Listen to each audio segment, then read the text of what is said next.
Hi friends, good morning. நான் உங்கள் க்ரீன்மா கார்டன்லேருந்து பேசுகிறேன். இது வந்து ஒரு மாதிரி ஆரஞ்சு ஆரஞ்சும் மெரூனும் கலந்த மாதிரி ஒரு கலர் ஃப்ரெண்ட்ஸ். சாமந்தி செடி.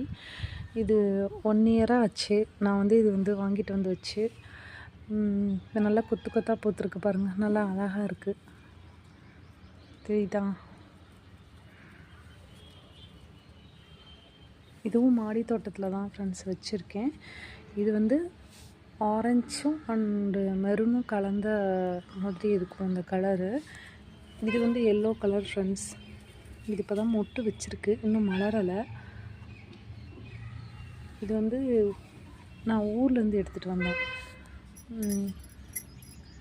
இது பார்க்குறதுக்கே இது வந்து ஒரு மாதிரி குத்து செடி மாதிரி ஹைட்டாக வளருதில்ல. இது வந்து தரையில் படரக்கூடிய செடி. இது வந்து ஒரு செடி வச்சுட்டாலே போதும். மண் தரையில் வச்சுருந்தோம்னா நல்லா படர்ந்து நிறைய செடி வரும். இது நான் உங்களுக்கு பூத்ததுக்கப்புறம் இதை காமிக்கிறேன் ஃப்ரெண்ட்ஸ். நான் எந்தவித கெமிக்கல் உரங்களும் பயன்படுத்துறதில்ல ஃப்ரெண்ட்ஸ். நான் வந்து இயற்கை உரங்கள் தான் பயன்படுத்துகிறேன். மாட்டுத்தொழு உரம், மண்புழு உரம், காய்கறி கழிவுகள் இது மாதிரி தான் நான் பயன்படுத்துகிறேன். நீங்களும் அதை பயன்படுத்தினீங்கன்னா செடி நல்லா செழிப்பாக வரும். செயற்கை உரங்கள்லாம் போட்டிங்கன்னா ஒரு குறிப்பிட்ட ஸ்டேஜ் தான். அதுக்கப்புறம் வந்து அந்த செடிங்க பட்டு போயிடும். திரும்ப உங்களுக்கு அடுத்த பிரான்ச் கிடைக்காது அதில். ஆனால் இது அப்படி இல்லை ஃப்ரெண்ட்ஸ். நமக்கு அடுத்தடுத்த பிரான்ச் நம்ம உருவாக்கிக்கிட்டே இருக்கலாம். இதில் பூ பாருங்கள் எவ்வளோ அழகாக இருக்குன்னு கொத்து கொத்தா.